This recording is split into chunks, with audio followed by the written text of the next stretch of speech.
Welcome to SVCH Talks, where innovation meets inspiration and every conversation sparks transformation. Here we unlock the future, share cutting-edge insights, and empower you to lead the way in a world driven by knowledge and discovery. Let's elevate together, because the next breakthrough starts here. We're thrilled to have you join us for a day filled with insightful discussions, groundbreaking innovation, and transformative learning. Today, you'll have the unique opportunity to hear from industry leaders as they share their expertise, experiences, and best practices. Before we move forward, remember that you can obtain the micro-credential for this event. Just follow the instructions on our website. Don't miss this chance to certify your participation and learning. Now we're ready to start. Let's dive into the broadcast that our team has prepared for you. Enjoy it.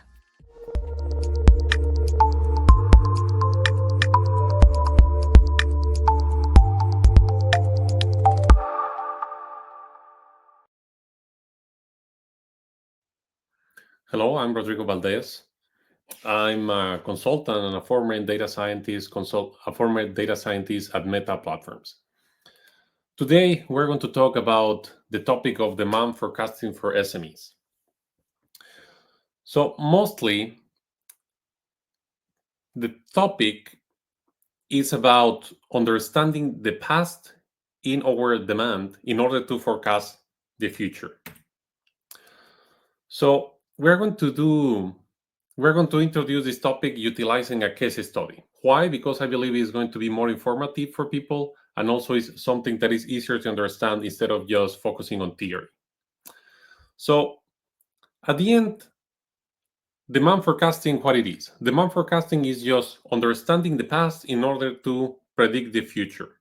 And when I say understand the past, that means understanding the trends in the past, understanding what is happening in the events related to your demand. For example, in a restaurant, in case there is like the Super Bowl, there is going to be a different demand instead of a regular day.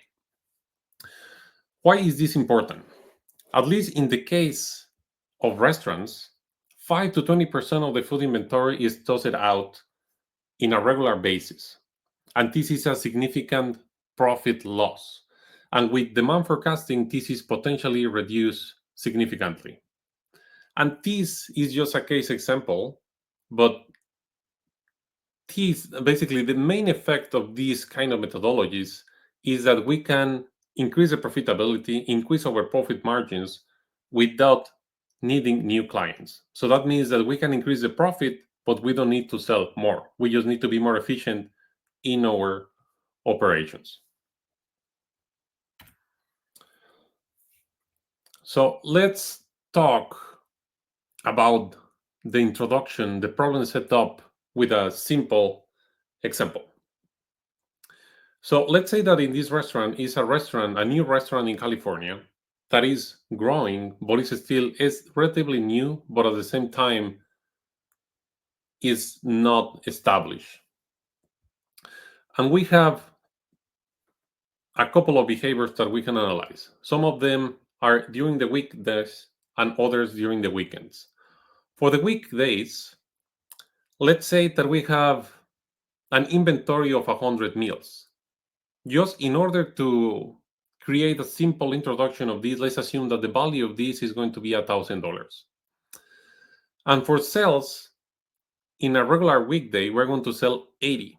So that means that the value of that sale, assuming the price of the meal is going to be $20, is $1,600. So in a regular weekday, we have a profit of $600. Now, let's analyze what is happening in the weekends.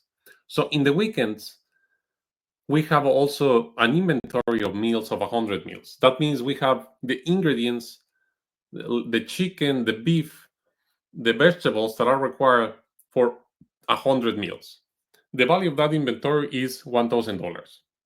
For the sales, we can only sell what is already in the inventory. So in this case, it's going to be 100 meals.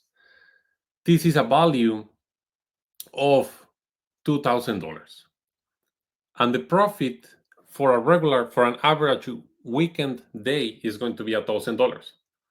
Let's analyze this data. So that means that for the weekdays, we are tossing 20 meals per day, or at the end of the day on average. And in a weekend day, we are only selling 100 meals. However, we can sell 120. So that means that in a weekday, we can increase our profit if we reduce our inventory. In a weekend, we can increase the inventory, and then we are going to increase the profitability. We are going to explain this step by step. So the conclusion of this slide is that for the weekdays and the weekends have different behavior, and we can model this through data analytics, through data science, through analysis. So how this works? So there are going to be three main components in demand forecasting. One is going to be the trend, second is going to be seasonality, and finally is going to be holidays. In general, this is how data scientists model demand forecasting, and in general, how they predict or make forecasts or many items. And for instance, there are some statistical software that is going to be explicit on these kind of assumptions. However, we can generalize this concept not only for the statistical modeling, but also simple trends that you can model in Excel, in spreadsheets, or even in paper. Because at the end, the trend is just how the average cell is behaving over time. Seasonality is the patterns in our cells, and holidays are special events that are going to affect our demand and the cells. So one example of the holidays is Black Friday, Memorial Day, 4th of July, and special events that change the demand patterns.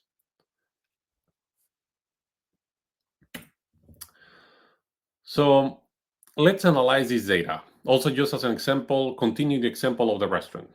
This is the data from January to February of 2025. So as we see that there is certain patterns in this data, but are difficult to interpret that just looking at the data. However, it's going to be simple. Just follow me. So first of all, we realize that at the beginning of January, the sales are a bit below $100, and at the end of February is a bit above $400. So that means that there is an upward trend that we can see in this slide. So this is basically an easy conclusion because we can do it very fast. For example, this thing, we can do it even just in paper. So we realize that it's an upward trend.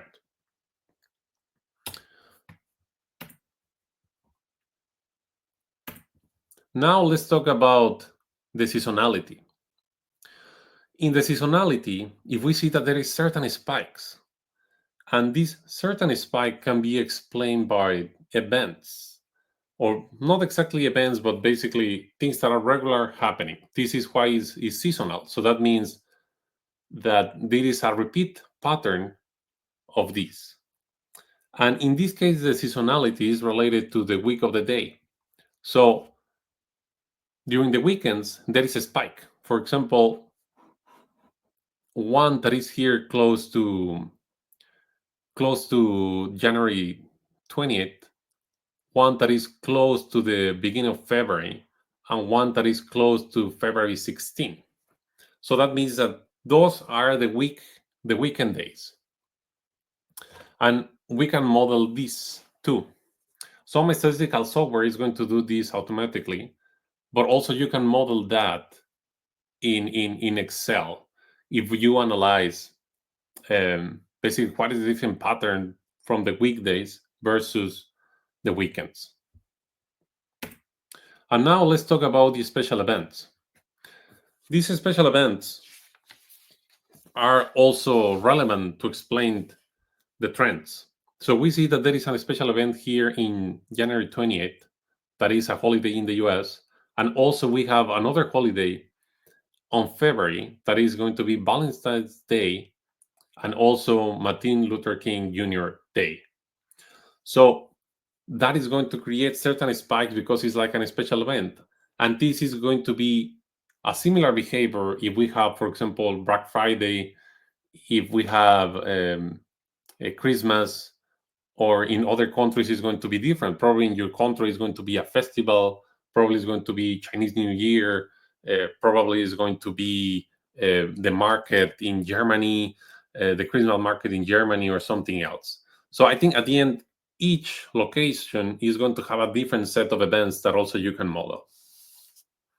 So we put all these things together so we understand why there is a use of this data.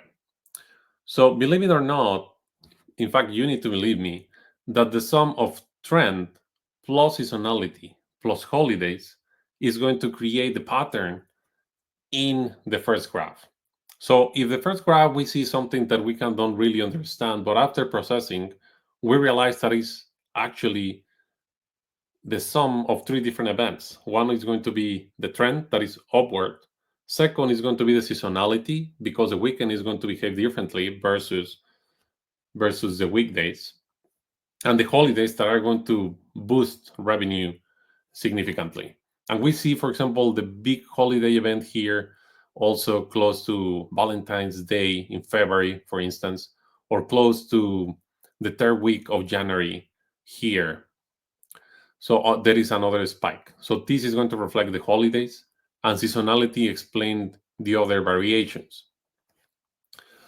And of course, this is not perfect because it's going to be other noise that you probably cannot observe. But at the end, it's better to have a forecast, to have an outlook of what to expect and what to produce, instead of just avoiding looking at the data. So at the end, this is going to help us for our planning. So then let's interpret the forecast. So how are we going to use the forecast? So according to the day, is going to say you need to order more or less ingredients for the case of the restaurant. And also going to say also increase or decrease the staff. And the benefits of this is going to be more satisfied customers. You are going to be able to provide what your customers are looking for. And at the end, because there's going to be a shorter gap between supply and demand, your profitability is going to increase. And we are going to see these numbers more explicitly soon. So this is our profitability per day after we use demand forecasting. So probably it's not evident, but in your version of the slides, but 20%, there is a 20% increase on profitability by week utilizing demand forecasting. So let's talk about this step by step. So between the brackets is going to be the baseline numbers that I showed a few minutes ago.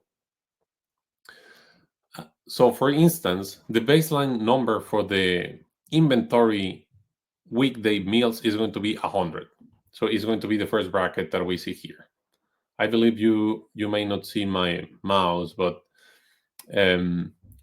basically that's an interpretation of the numbers that are in brackets. Those are the baseline. Those are the numbers that I showed in the previous slide. So let's analyze the numbers. So we also have two cases for the weekdays and for the weekends. For the weekdays, we have an inventory that is 80 instead of 100. So that means that in this case, we reduce the inventory from 100 to 80. So that means that we're going to have a value of inventory of $800 instead of $1,000. And our sales are going to be 80. And at the end, the value of that sales is going to be $1,600. Then the profit is going to increase from $600 to $800.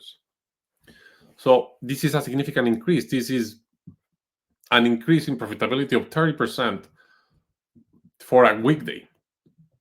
Now let's analyze the weekends. During the weekend, the inventory of meals is going to increase from 100 to 120. Then the value of this inventory is also increasing from $1,000 to $1,200. And the sales are going to increase from 100. That is an omission in this slide, but the baseline for the weekend sales is going to be 100, and the new sales is going to be 120. So that means that the value of the sales is going to increase from 2,000 to 2,400. So then there is an increase in profitability from $1,000 to $1,200 per day. So that means that we increase 120 meals. That is a 20% increase.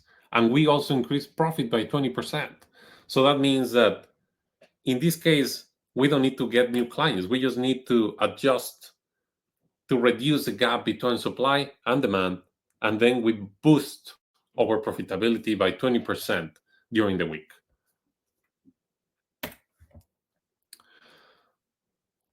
So another set of conclusions here too, just to give you an idea on what is going to be the impact of these kind of strategies. So first of all, with these numbers, we assume that we are going to increase our profitability from $5,000 to $6,400 per week. That represents $70K per month. So that is a significant change versus our baseline. Also, we're going to reduce waste. So that means at the end, this is better for the profits, it's better for the logistics, it's better for even there is some certain work related to tossing food that I think nobody likes to do. So at the end, we reduce also that kind of work that is not necessary. So as I say before, we are increasing profitability, we're increasing the margins without acquiring new customers. And another reflection is that you can start using these techniques because it's going to have an impact in your business. This is not going to be that complicated. And now we are going to talk about the principles of how to implement these, how to start thinking about these problems in your company. So the basics, you need to start collecting data.